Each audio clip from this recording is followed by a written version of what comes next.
tighten your seatbelts. The hardcore closer is in the house. Hello, my friends, and welcome to the 201st episode of the Sales Podcast. I'm Wes Schaefer, the Sales Whisperer, your host. If you missed the last episode, the big 200, I did a little experiment, a little simulcast with a Facebook live stream, as well as me turning on the microphone and recording the session here. It was just a monologue. I was engaging with the followers and my friends and fans online. So it was a unique little experience. So check that out, thesaleswhisper.com/session 200. Coming up next is Sean Casey Williams. He's a VP over at Vayner Media, the one and only Gary Vaynerchuk's company. And his perspective on what to do and how to leverage social media is a unique perspective that I think will be quite enlightening. So be sure to tune in for that. Coming up today, right now, in a matter of moments, is Mr. Ryan Stewman, the hardcore closer. Be sure to have a pen and paper handy. This guy holds nothing back, and his insight, his wisdom, his experience on how he has built a massive following and a massive business is going to be quite enlightening, if I should say that myself. Along those lines, if you would like some enlightening to make every sale, head on over to makeeverysale.com. It includes the Better Prospecting System, which stands for bonding, empathy, trust, and rapport, as well as the 7 deadly sins of selling. It's a new course that I created back in April of this year.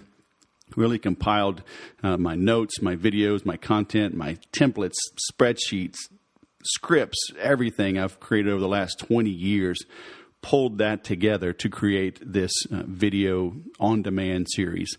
So check out makeeverysale.com. And now let's bring on Mr. Ryan Stewman. Ryan Stewman, the hardcore closer from my great state of Texas, but he was smart enough to not leave.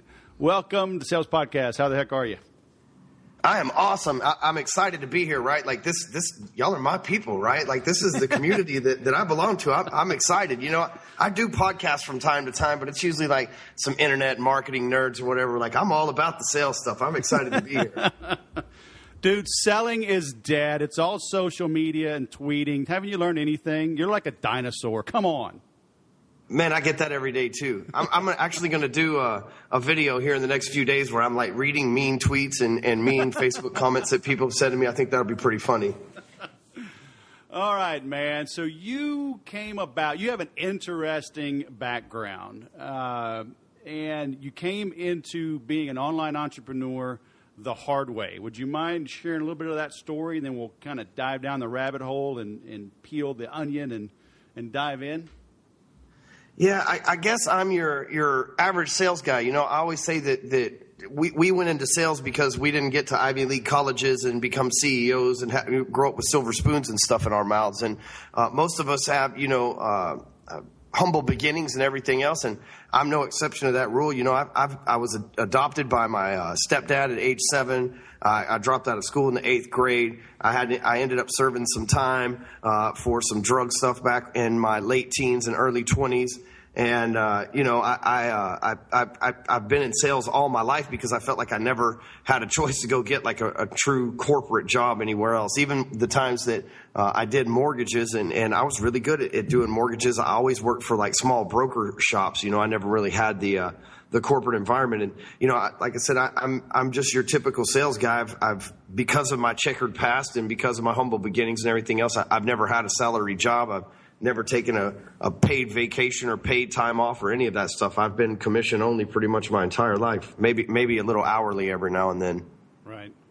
So how do you go from working for somebody else to launching your own business? Because, a lot of people listening to this are either corporate salespeople, right, just trying to get better, or they're entrepreneurs that own a business and they're like, holy crap, I got to sell something. You made that transition, and you got a huge following. So I want to peel that back, because a lot of times people would say, yeah, I did this and I launched a business and things kind of worked and here I am. It's like, no. There's a lot of little things that you had to do right and do wrong along the way to build this. So, when did you go from slinging mortgages to saying, hey, I can be a sales coach? You know, it didn't quite happen like that. What happened was in 2009, there was a mortgage meltdown. Well, I was prospering and massively. And so while everybody was leaving the mortgage industry, I would say, hey, man, well, why don't you hook me up with your real estate connections and I'll just take care of them since you're not doing mortgages anymore. Man, I was scooping up the lion's share of the best realtors out there, right? The salesman in me wouldn't let that die. And but unfortunately, there was a law passed in 2010 called Dodd-Frank, and it made it to where if you had a felony in your past, then you couldn't get a license with this new system. See, I had a license with the state of Texas, and never any problems, never any issues whatsoever. My felony hadn't had anything to do with that, but this new federal law that they put in place made it to where the Texas license was obsolete. They were going to this whole new federal model, and the feds wouldn't give me a license because of me having a felony from 1999, believe it or not. So, you know, it was a kind of a bum deal to where I got pushed out of the mortgage business. And I at that moment, I was like, you know, I don't ever want to get my my whole entire income in the hands of one person and one decision, you know, one governing body ever again. It was scary because I went from, you know, making $300,000 or more, depending on what year it was. You know, 2009 was a rough year. I still made $300,000 and you know, a W-2 money, and then to have that taken away from me was like very eye-opening. So, you know, I bounced around from a few opportunities after I left the mortgage world. I did decent in a multi-level marketing company, but that was, in all reality, it was just way too much work for what I wanted to do, right?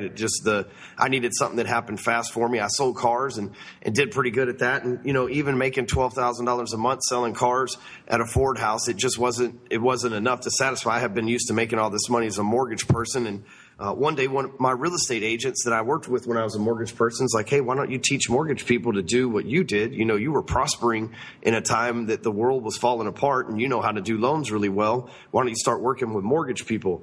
And I thought that maybe I could do better at that than selling cars, and that was kind of how I got on this path. And it's somehow morphed into, you know, me helping salespeople of all different backgrounds and everything, because I guess at this point I pretty much sold it if it exists. It feels like that anyway. But it started off just working specifically with mortgage people that, you know, I was just teaching them the things that I did and the systems I had in place that allowed me to do the volume that I did. How did you know how to price that when you got started? You know, your buddy says, hey, come teach. You're like, is this $50? Is it $500? Is it $5,000? You know, how do you start to dial that in and then dial it up? I have an exact system that I'd love to share with you, Wes, for how I price stuff. And and this is how I started it with that mortgage program. I charged $2,000, right, $19.99, and I my whole sales pitch that I built around it, because I like to have my pitch already handle the objections for me. That's just kind of how I am. And you know, my whole thing was like, you close one loan within the next 30 days and this thing's paid for itself. Surely within the next 12 months, you'll close more than, you know, one loan per month. So that means that this thing is going to pay 12 times over the next year as your investment right now. Like it's a win-win situation. And what I did was I just priced it to where, you know, the average loan amount is somewhere around $200,000. The average loan officer gets paid 2% on that. So they make, you know, somewhere between $3,000 and $4,000 per transaction that they do, depending on what part of the country they're in. California more, maybe Mississippi a little bit less. And so I just priced it to where basically if they did one, maximum 2 deals, then it paid for itself, so that it was an easy sale. It's like, hey man, all you got to do is make one sale. Surely I can teach you how to make one more sale this month. And so what I've done, Wes, is I've stayed after people that have the higher commission margins like that, and really been in developed products and programs and stuff like that in their area. That way I can charge a premium price, and it's really no sweat off their back because they just have to do one more deal. Now, is it your energy? Is it your experience that helps? Because almost everything I've ever personally sold as well has that kind of ROI, right? And so I feel like sometimes people keep hearing that. Oh, if you just make one more sale, then this is going to pay for itself.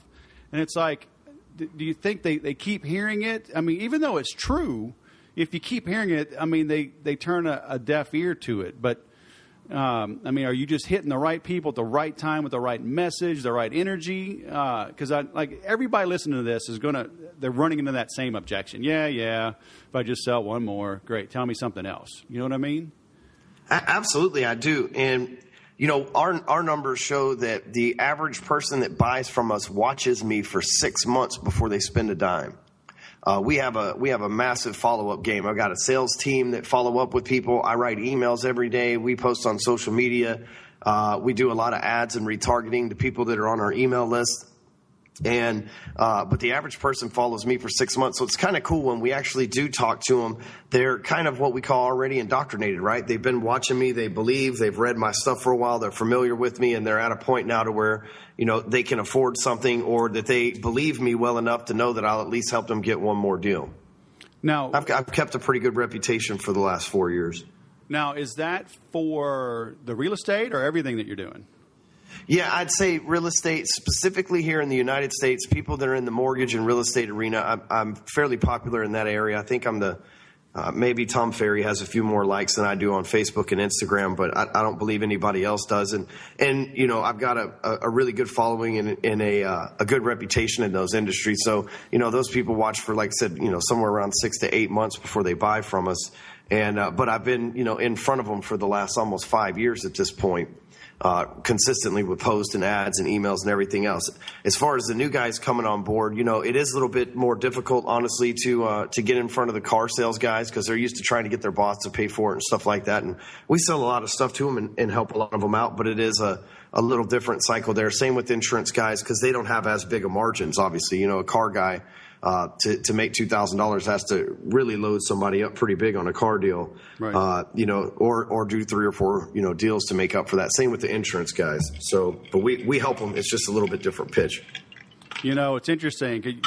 You have the hardcore closer name, but the stuff you're doing is more like supersmartopener.com guy, because it sounds like you're not really trying to close people hard. You're prepping them, right? You're, like you said, indoctrinating them so the sale almost becomes easy. So how'd you come up with the hardcore closer name? Well, I'm glad you asked, and I'd like to clear that up. I can be just like anybody else. When you know something's good for somebody, be aggressive. But hardcore closer, I set that brand up because it attracts a certain type of person and it repels a certain type of person. You see the name hardcore closer, you either resonate with, dude, that could be me, or that's what I am, or hey, wait, that's what I call myself type of thing. Or you're like, oh, I don't like these guys that think they're all pushy salespeople, and I'm obviously wanting to get rid of the ones that don't like pushy salespeople. So I chose that name kind of as a deflector, but really even more so, I didn't necessarily choose that name. Here's how it happened. I was helping loan officers, and my office was inside this title company, where they go sign the lawyer papers and stuff after they close.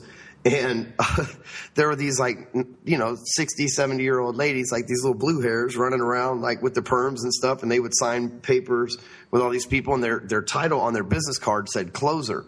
Well, one day me and one of the loan officers got to drinking back there in the office, and one of the ladies came in here and handed him some paperwork. And I was like, what's she doing? He's like, she's a closer, man. Well, I had just came from the car business where closer meant something entirely different, right? And I'm like, oh, really? Tell me more. And he's like, yeah, man, all these little old ladies here, they're all closers, man. That's what they do. I'm like, what do you mean closers? They sell stuff? He's like, no, man, they sign the papers.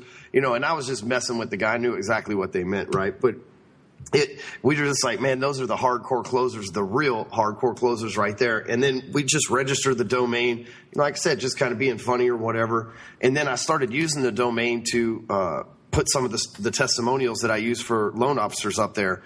And then, after probably about a year and a half, people started calling me hardcore closer because, I had sent quite a few different testimonials and stuff like that to people from marketing and sales pieces.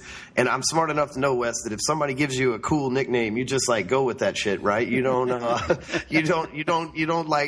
it because the next one might not be so cool. So I've just kind of owned up to it. But now I really look at it more as the company and not just necessarily me. We have a decent sized operation now, and we're growing and a good following and stuff like that. So I don't think of myself so much as the hardcore closer anymore, as I see it as a brand with what we've got going on and stuff now. Right. So how did you grow your Facebook? Like, Facebook is huge, but you don't do as much on Twitter. Was that by design, or did it just evolve? How did you decide on that, or how'd that happen? I started building Facebook before Twitter, and you're right, I don't hardly have anybody on Twitter. Even my personal account, I think, has 3,000 people. I don't put a lot of focus there because it doesn't interest me. So I figure it's probably not going to interest my target demographic. And I'm probably missing a massive amount of leads and stuff from Twitter. It's just not a place where I'm on that heavily. Even right now, currently, as I say this, we promoted a little bit on the podcast, but, it's not a place that I'm that easily found. However, on Facebook, I've always positioned myself there, and I reply to messages and have good standing and stuff like that. And I think right now, I test 17, 18 different traffic outlets every single month, the same ones. We run ads on a lot of different places, and Facebook crushes everything. It's the easiest place to grow a list. It's the easiest place to make an email list from. It's the easiest place to get people to sign up for webinars, to get people on the phone, to buy products. And, I've built a good following, been really benevolent with the stuff that I've given the sales community, and it's just spread. I've never actually ran a single campaign in the 5 years that I've had this page asking people to like my page. It's all just kind of happened organically through us running ads and through me posting. So walk me through that. You haven't run ads to grow likes, but you run ads for webinars, whatever, and then kind of as a default, people end up coming and liking your page. Is that what you mean? Yes, sir. Okay. Yes, sir. So that means that they have to go really out of their way to come back and want to be a part of the page, right? So they're pretty dedicated people at that point. Now, how do you decide how to split your time? I mean, you have your public page, but then you have a private group. And both are big, both are active. Is there overlap, or do you see it as redundant, or do you ever foresee just keeping the private group and making people kind of take a deeper commitment, even though it's still free? You know what I mean? Yeah, so there's a 1,700 person overlap between the group and my page. The group's got, let's say, 25,000, and the page is right at 95,000. So, and there's only 1,700 people between the two of them that are similar. And here's why: not everybody's going to like a page that says "hardcore closer," right? Because their boss sees it, or their family members see it, or the real estate agents they work for. It could just give some people the wrong impression. I get it. But our group, Sales Talk with Sales Pros, sounds like something anybody could join, even though it's way more malicious than the page is, right? But it sounds like professional, and it's something that you'd want to be a part of or whatever, and we positioned it that way. So really, we just have two different audiences. Plus, the page has grown a lot faster because you can share stuff, obviously, from the fan page, whereas you can't share stuff from our group. It's a private group. So who can't share? You kind of lost me on that. So if you're in the Sales Talk group and you share one of our posts from the group, if you share it on your page, the only people who can see it are people that are members of the group, Sure. And so it does, we've grown that organically too. We don't add people. They have to ask to be added. And I don't cross promote the two of them. Rarely do I ever post about Sales Talk group on my fan page, right? So I've kept the audiences pretty separate. Until the other day, I actually asked the group to go like my fan page, so I'm getting close to 100 grand. I'm trying to help push it. I think if I could get the group there, I'd be well over 100. But getting in front of 25,000 people in a group's pretty hard, man. The biggest post back there, I think, has maybe 600 likes on it. So it's still just like a fan page. You're only reaching 5 to 10% of the people that are in the group. Yeah, that's what I was going to ask you. So. And I don't know, does Facebook, for a private group, does Facebook have a better reach, or is it still as limited as a public group? So what we're doing right now is we're creating our own forum. My tech guys are in the process of that right now, creating something that's similar to Facebook from a user standpoint, but uncensored, because Facebook's got Autobots in these groups right now that are reporting posts. Even normal posts where guys are asking questions about selling stuff, Facebook will send automatically report their post to us. It's pretty interesting right now, and the reach isn't what it used to. And we got started with Facebook groups because there's no advertisements when people are scrolling the news feed of a group, right? There's no ads. There's nothing to take their attention off of what we're talking about back there, which is sales. And I think that the ads are on their way, and we know that they're scraping the groups and looking to they're reporting a lot of stuff, what we call Autobots. Yep. So. I know. I've been thinking about the same thing. It's like Google is Google and Facebook. I mean, they're two pervasive. I mean, they're too in control. They can just have a bad day and shut you down. You know? And that's freaking scary. It is. I've been shut down by Facebook before for a mistake. Some new guy gets over the control panel in the ads division I'm in, because we run, $30,000 or $40,000 a month in ads in Facebook, and a new guy gets in control and sees my domain is hardcore and flags it because it looks like a porn domain. I'm like, that was a terrible idea in retrospect, but I'm going with it at this point. There's no turning back. And so, I've been shut down 2 or 3 times just because that's happening. And it's, it takes a while to get everything turned back on, man. It's been a pain in the ass for sure. But at the same time, it's so cheap, I'll fight for it, Yeah. Well, yeah, that's smart. You're making your own thing, because I've been pondering the same thing. But so you said earlier, so you do daily emails. So when somebody opts in, are they preloaded, or you just catch them midstream and just send the next thing, or is it a little bit of an overlap?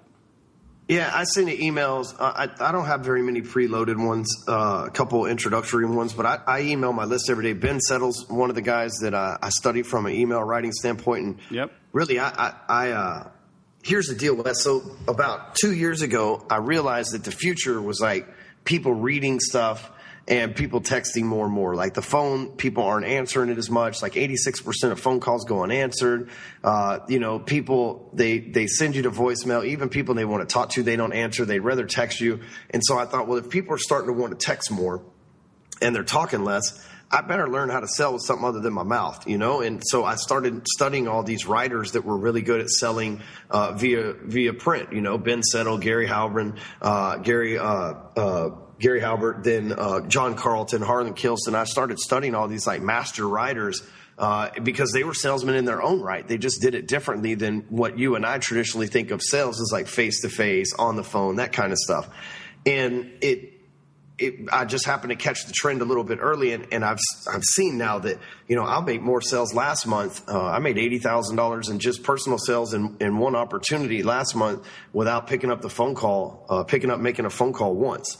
All through text, chat, email. And so I email every day with, a couple of goodwill, blog posts, some videos, some free stuff like that. And then every 2 or 3 emails, I'll say, hey, do you want to purchase this program? It'll teach you how to get XYZ result in whatever you do. We have our list segmented and everything else. But I think of selling in today's modern times as being able to sell through type, being able to sell on the phone, being able to sell from the stage, being able to sell through print, being able to sell through video, because that's what it's all about. We give people all these different options to communicate with us. And I believe if you're going to be a master salesperson, you better master all those platforms, because you never know where that lead's going to be coming at you from. Now, have you seen a trend demographically? I mean, are younger people responding to this? Are you seeing older people responding to it as well? Anything you notice in there demographically?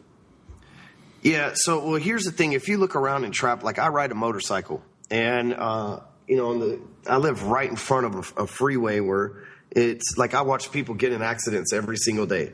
And I live in a high rise. We're right above a freeway, so I see it, and I ride on that same freeway every single day. And I look around, and there's people on their phone everywhere. And it doesn't matter what age they are. It doesn't matter if they're 16 or if they're 60. If you look around, people are on their phones in traffic. It's scary, especially for someone like me on a motorcycle, right? I got to be hyper aware. You people are dangerous.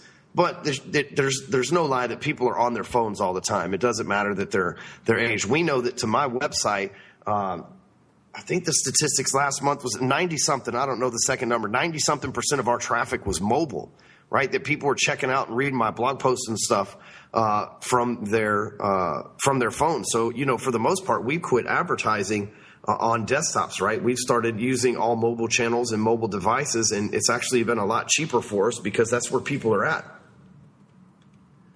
So, yeah. No matter what their age. Okay. Do you know the ages? I mean, is Google sharing that with you, or are you not worried about it? Just it's working, just keep going?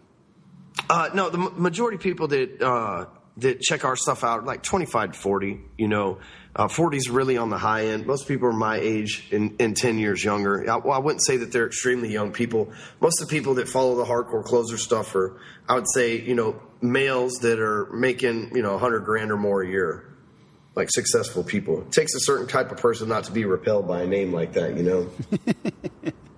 Well, are you doing much with Ryan Stewman? or hardcore closer your main thing?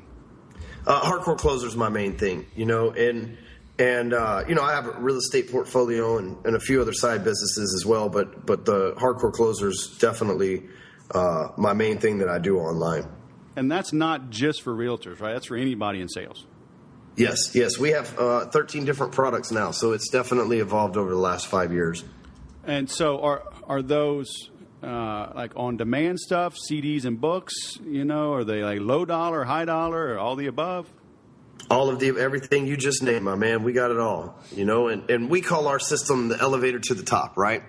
And because two things, we want to elevate the people that invest in our products all the way to the top of their game, their top producer, top in their market, whatever their goal is, right? And I look at it as they come in, they may buy a $10 book and read it. That book may have a significant impact. They make a couple sales. They may buy a $50, training package from us, then $100 and so on and so forth. I have guys in my $30,000 a year mastermind that started off by just reading a book, and they've just kind of taken that elevator to the top and got off on different floors along the way. But we say top is like, total optimum profit as well. So total optimal profit as well.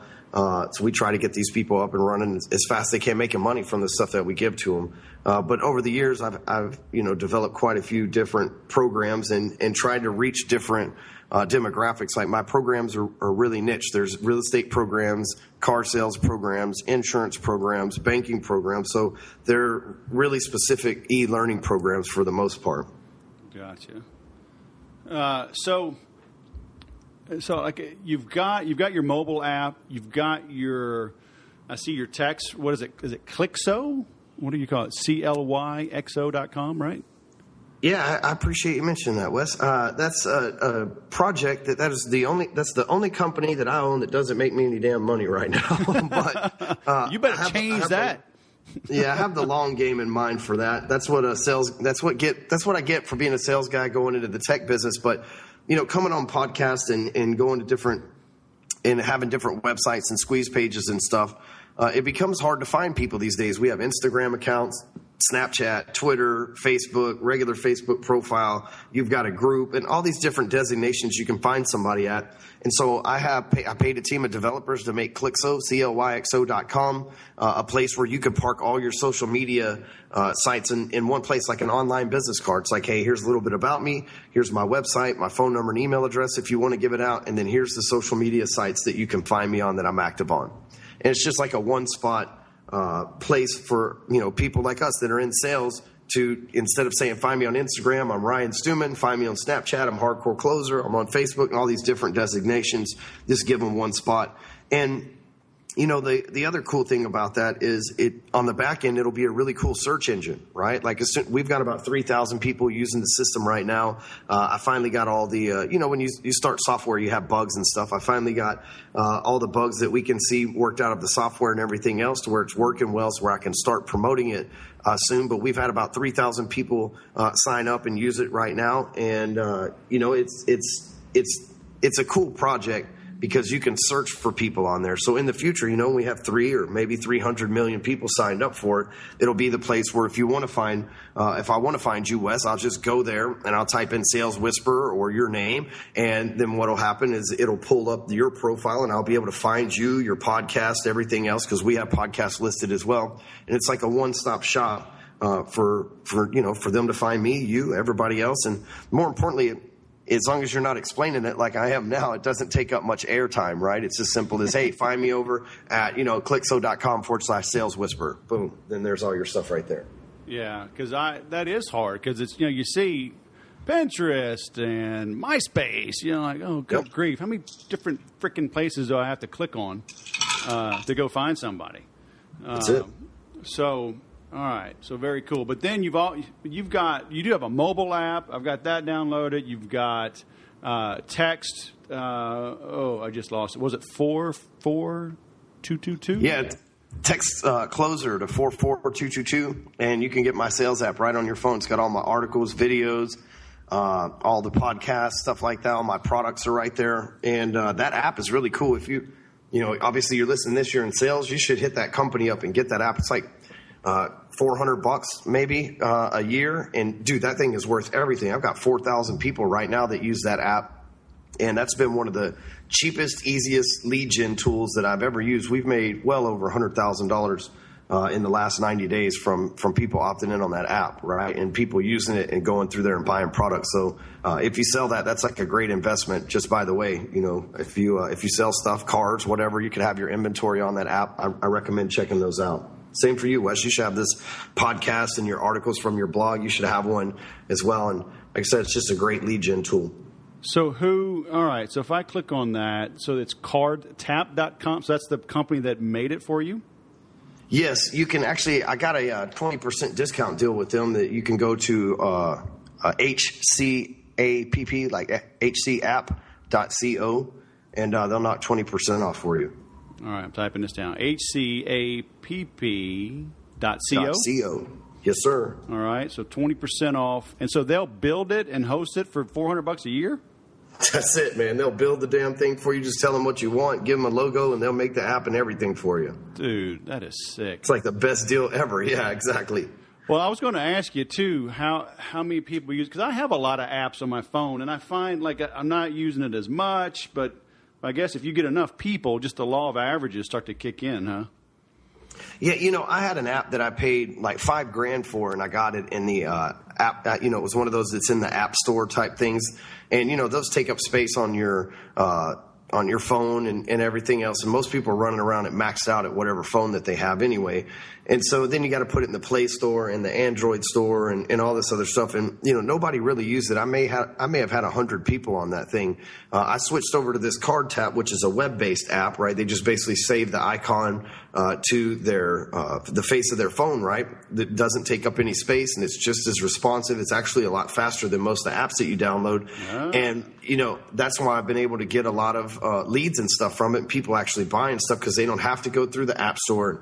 Every time that they go there, they don't have to hit the update button because they haven't checked it out in 2 weeks, and it sent them a bunch of notifications they don't want. And it's as a person who's tried both ends of the spectrum, I can say that the Card Tap thing's definitely been the winner for me. And then you use the text messaging just to make it easy for people to get it on their smartphone? Yes. Yeah. I use a company called Lead Pages. You can check them out. hardcorecloser.com/LP for Lead Pages, or you can just search Lead Pages there, and they have something called Lead Digits, which is part of their package. Yeah. But I mean, you're using them. Do you use them for other things, or do you use them just to drive traffic for your mobile app? I'd use them for all sorts of stuff, man. I was just on a webinar with them about an hour ago, actually, with Lead Pages. And we were talking about how I drove traffic to my last webinar, and I used Lead Digits, and it ended up costing me only $1.74 per lead. We had about 1,000 leads come through there. And through using this opt-in, we had 300 and something of them. So basically a little less than a third of our traffic came through opting in on Lead Digits.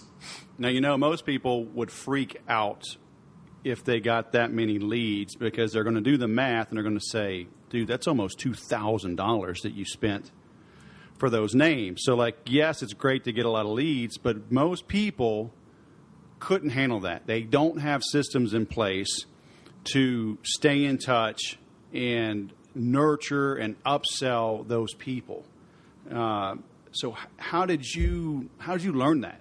I mean, because I spend a lot of time with people. They just don't think in terms of systems and processes. And to hand them that many leads, they probably go out of business.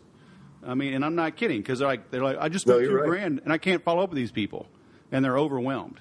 So how did you start to learn these technologies and tools? I mean, because you got a lot of things going on. You got multiple programs, coaching programs, social media, text messaging, your own online aggregation portal, Lead Pages, some type of CRM. Did you learn this on your own? Have you slowly hired people to help? Do you keep your fingers on it and then just kind of delegate? I do have help now. I built the team in the last 9 months. I did not learn it on my own. Probably much like you, I have had a lot of mentors and paid masterminds that I've been a part of over the years.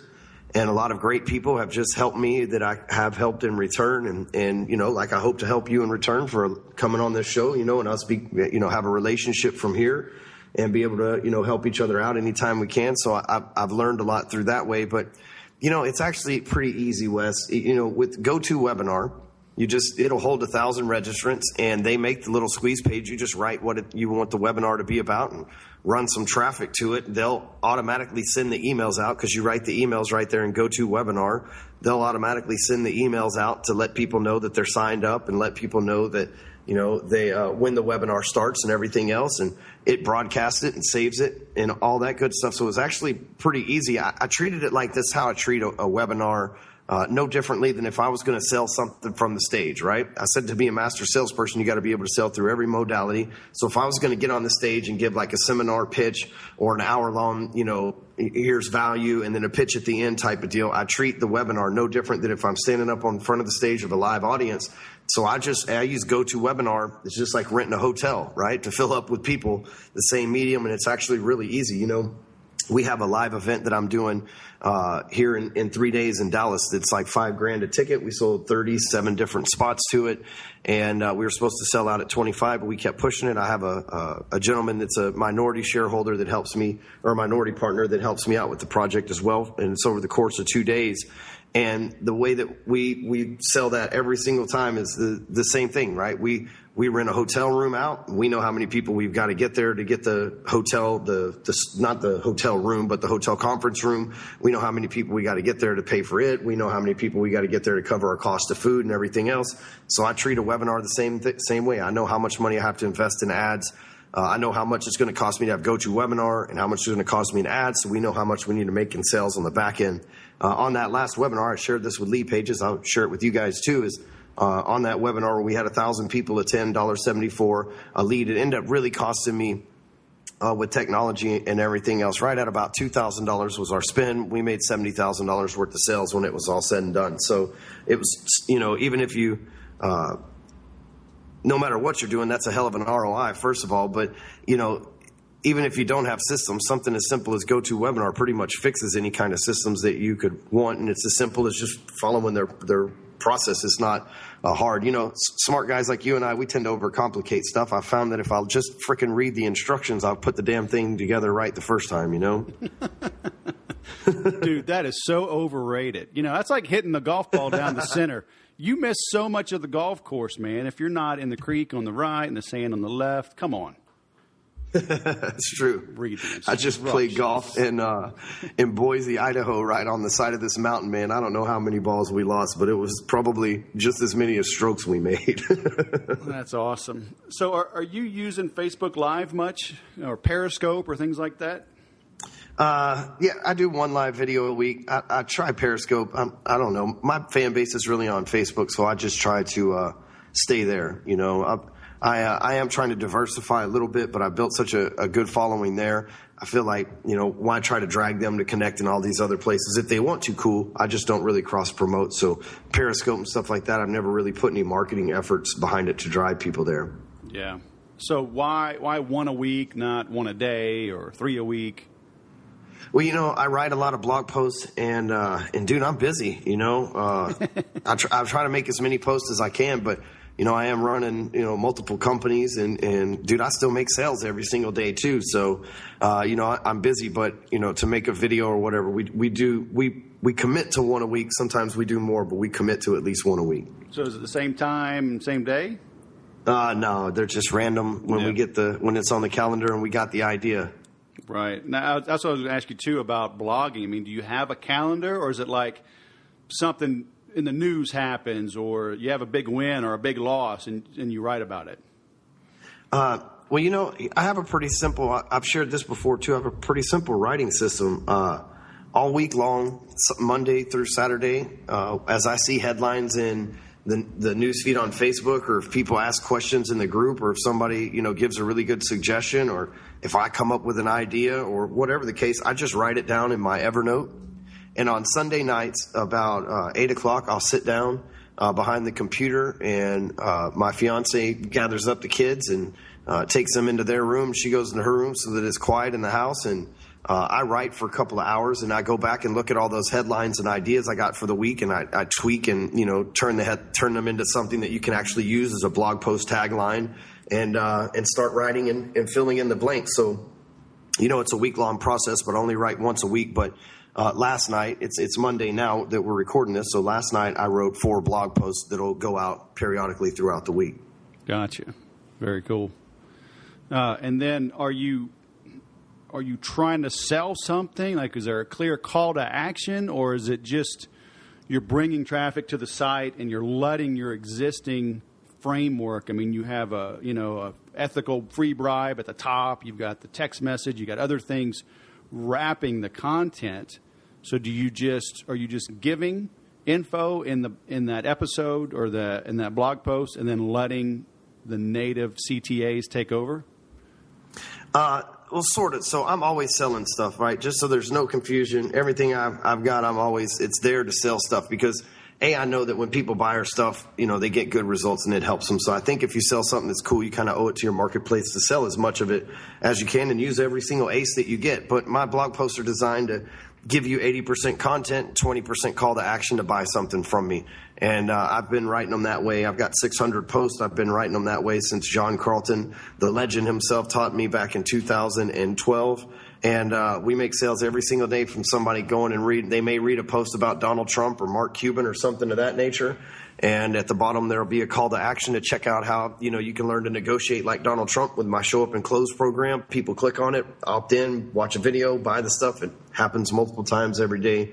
And that's what it's designed for. I like giving to the sales community. Like I said, it's 80% content, but it's in helping them in that way. But at the same time, I'm in this to make money just like any other good salesperson. So the whole idea is value with a sales pitch attached to it. Right. Very cool. Yeah, I like that.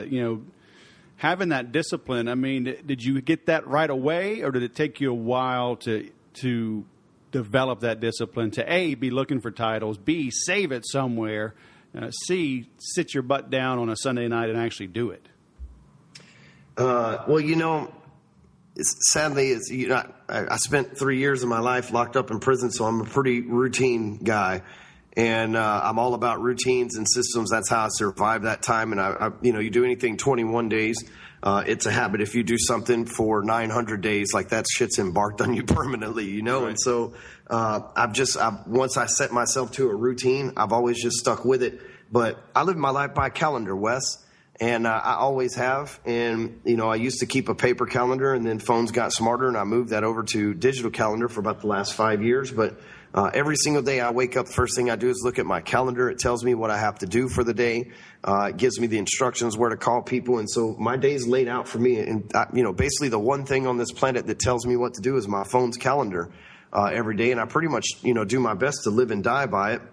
And so I put every Sunday night on my calendar that it's time to write. So, it's that I look at my phone telling me to do something no different than my boss, right? Like, hey, this is your job. So what you need to do, it's 8:00 at night. It's time for you to write. And I don't make excuses, and I make it happen.